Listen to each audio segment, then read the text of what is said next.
Today's webinar is about involving our suppliers and customers in our daily business. I can see a problem with the fact that the construction industry consists of a great number of small, often one-man companies that are facing the challenges of constant change in the modern global market. Change driven by conscious consumers who are not satisfied with anything else than world-class products and services. Consumers that are used to that their smartphone works from day one and demands beautiful design and possibility to express their individuality in some way. This will put pressure of change even in the construction industry. Consumers that demand that the companies manufacturing their houses and cars take their social and sustainable responsibility. This will put a pressure of change even in the construction industry. Okay, how does a small company act in this environment? My research is trying to show how we can gain synergy effects for small and medium-sized companies. My thesis will ask and hopefully answer the question how the actors within the house building value chain can integrate suppliers, contractors, and hopefully clients in their product development process and can become even more competitive. The study is performed at the local Swedish sawmill that has the objective to provide good construction products on time to the right price without having the ambition to become a house building company. In a similar manner as Bosch is a supplier to the automotive industry without having the ambition to provide cars themselves. What makes this study so exciting is that the supplier for the construction industry takes a standpoint from a segmentation of the market. It tries to develop competitive products for that specific market instead of just looking at the current production capacity. In order to understand what product development is in industrialized house building, and how it differs from the traditional design phase in construction, we need to take a look on what research says about industrialized house building today. What do I mean with industrialized house building? Well, in my perspective, industrialized house building is doing things differently than your competitors. It is a deliberate selection where a manufacturer sells specific products to a customer. In a similar way that IKEA differs itself from traditional furniture companies with their offering, the industrialized house builder or contractors differs from the traditional contractor with their offering. This strategy admits the industrialized house builder to integrate its activities within sales, design, production, purchasing, and supply chain management compared to a traditional contractor. Industrial house building does not mean that one moves the traditional on-site process into a factory. It can even mean that a large portion of the processes are done on-site, but with an industrialized process. The idea of regarding the construction as a process rather than a project becomes the central idea. It is longer not that every single project has to cover development costs for a specific project or object. Industrialized house building is not to design and manufacture square boxes as buildings, which seems to be the general misconception, but it is more of a rational management of processes in order to satisfy a specific market segment, which can be schools, student housing, social housing, hotels, or top-notch apartments. The idea is that a product is delivered through a recurring process. The central thing is the product. Despite if it's a building component, such as the sawmill roofing board, or a building system, as in the case of Limbex Bygg, Moelven Byggmetod, or Setra, or a ready-made house concept like the NCC P303.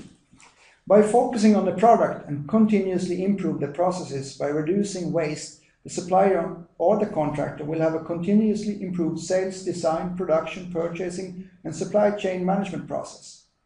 Traditional construction offering is infinite flexibility, but it cannot ever focus its development and does mean in practice that they will develop working methods for the construction site without the ability to re-engineer the process the way the industrialized house building contractor will be able to.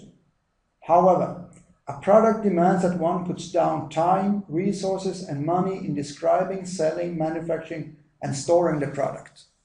The design phase normally considered in house building is that, what I call product development.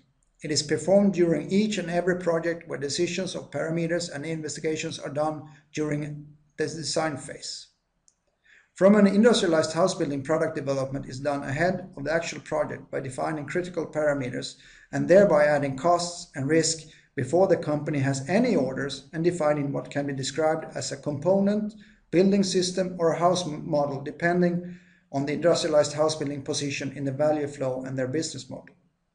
But how can a small supplier or a subcontractor, where often the manager is the only development resource, be able to commit resources and time for product development in this reality we call the construction industry? How does buyers and sellers meet in reality? Well, the reality is partly described where we have a basic structure as in many businesses. After the buyer has decided to buy rather than manufacturing it themselves, the need has to be mapped. After that, the company selects supplier, negotiates, specify the terms, issue a contract, and follow up the purchasing during the actual project. There is also a basic structure that supports this process both through administrative regulations, technical descriptions, and through general conditions. The legal structure is very good if one needs to make the projects to deliver. Let's face it, compared to many other industries, the building projects do often finish. Unfortunately, does it not support product development, which often demands communication, dialogue, creativity, mutual trust, and common risk-taking for an integrated solution in an integrated supply chain? It's the opposite. Back to my original question, how the small contractor or supplier with few resources can develop products and take the risk. My research supports the standpoint that the best way is to collaborate within the value chain instead of antagonize with each other. Instead of using the methods that large international construction companies do, the small actor can develop products together with their customers and suppliers. This demands long-term relationships, mutual trust, and not to let the individual project take the cost of development for a recurring process. That will not lead to any development. This can be done by issuing longer contracts and demand continuous improvements within the contract from their suppliers, and that the suppliers take responsibility in systematically improve the product without using the form of change orders. By collaborative product development, the stress on the single actor will be less. What problems do I foresee with this then? Small companies are often dependent on one person who is often both managing director and the owner, often the only development resource at the company. An example of this is during recession when a company should focus on development, all available time is spent on finding new customers and maintain cash flow. It is therefore essential for the small company to pick out the development projects with great precision and care, where the buyer has to state their long-term interest. The legal structure, that is, the purchasing document or the partnering agreement, must incorporate long-term product development in order to catalyze collaborative product development. There is no place for bargains. You can make a bargain once by being smart, but that's only once. There is also a demand for product thinking in order to be able to work with product development. It also demands mutual trust, and it is not possible to develop products through handling change order forms. Last but not least, there is a need to find simple methods, workaround checklists, working with modeling or mock-ups that support a small company.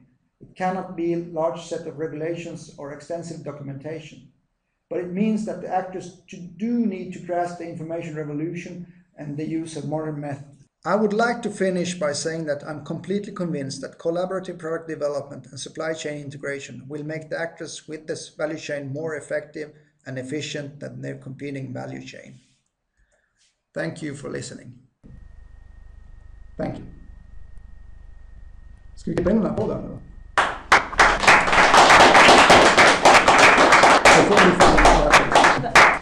En till applåd då, för nu drar jag.